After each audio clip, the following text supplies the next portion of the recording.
കനത്ത ചൂട് തുടരുന്നതിനിടെ സംസ്ഥാനത്ത് അപ്രഖ്യാപിത ലോഡ് ഷെഡിംഗ്. വൈദ്യുതി ഉപയോഗം വൻതോതിൽ കൂടിയതോടെ 15 മിനിറ്റിന് മുകളിലാണ് നിയന്ത്രണം. എന്നാൽ അപ്രഖ്യാപിത ലോഡ് ഷെഡിംഗ് ഇല്ലെന്ന് വൈദ്യുതി മന്ത്രി കെ കൃഷ്ണൻകുട്ടി പറഞ്ഞു. വൈകിട്ട് 6-നും 11-നും ഇടയിൽ വൈദ്യുതി ഉപയോഗം കുറയ്ക്കണമെന്ന് ഉപഭോക്താക്കളോട് KSEB അഭ്യർത്ഥിച്ചു.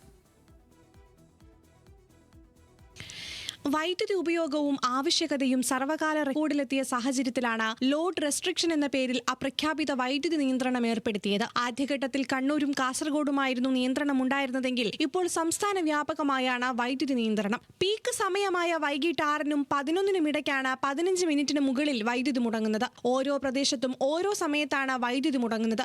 ഇതിനാൽ പൊതുവായി നിയന്ത്രണമെന്നും പറയാനാകില്ല. വൈദ്യുതി നിയന്ത്രണം നടപ്പാക്കണമെന്ന് ഉദ്യോഗസ്ഥർക്ക് KSEB വാക്കാൽ നിർദ്ദേശം നൽകിയതായാണ് വിവരം. പ്രതിസന്ധി വർദ്ധിക്കുന്നതിനിടെ പുറത്തുനിന്ന് ലഭിക്കുന്ന വൈദ്യുതിയിൽ നാളെ മുതൽ 200 മെഗാവാട്ടിന്റെ കുറവുണ്ടാകും. ഇതോടെ ലോഡ് ഷെഡിംഗിന്റെ ദൈർഘ്യം വർദ്ധിപ്പിക്കാനും സാധ്യതയുണ്ട്. എന്നാൽ അപ്രഖ്യാപിത ലോഡ് ഷെഡിംഗ് ഇല്ലെന്നും ഓവർലോഡ് ആകുമ്പോഴുള്ള സ്വാഭാവിക നിയന്ത്രണം മാത്രമാണെന്നും വൈദ്യുതി മന്ത്രി കെ കൃഷ്ണൻകുട്ടി പറഞ്ഞു. കറന്റ് ചാർജ് കൂടാതെ ഇരിക്കാൻ ശ്രമിക്കുമെന്നും ജനങ്ങൾ സ്വയം നിയന്ത്രിക്കണമെന്നും മന്ത്രി പറഞ്ഞു. ഓവർലോഡ് ആകുമ്പോൾ ഡ്രിപ്പ് ആകുകയാണ്. യഥാർത്ഥത്തിൽ അങ്ങനെയല്ല. ഡ്രിപ്പ് ആകുമ്പോൾ നമുക്കൊന്നും ചെയ്യാൻ പറ്റില്ലല്ലോ. അതുകൊണ്ടാണ് അങ്ങനെ വരുന്നത്. ഇത് ഒരു നിയന്ത്രണമാണോ KSEBിയുടെ ഭാഗത്തുനിന്നുള്ള? KSEBിയുടെ ഭാഗത്ത് നിയന്ത്രണമല്ല. നമുക്ക് ഇതിൻ്റെ ഷോർട്ടേജ് വരുമ്പോഴുള്ള നിയന്ത്രണം വരികയാണല്ലോ. ഇപ്പോൾ നമ്മൾ പ്രോഫിറ്റിലാണ് പോകുന്നത്. ഇതുവരെ ചരിത്രത്തിൽ ഉണ്ടാകാത്ത പ്രോഫിറ്റാണ് ഉണ്ടായിരുന്നത്. അതിൽ കമ്മി വരും എന്നുള്ളത് തന്നെ പ്രതീക്ഷയുള്ളൂ.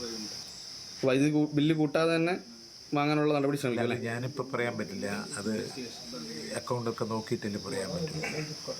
ഓക്കെ, എന്തായാലും സ്വയം എല്ലാവരും നിയന്ത്രിക്കാൻ വേണ്ടി അഭ്യർത്ഥിക്കുക.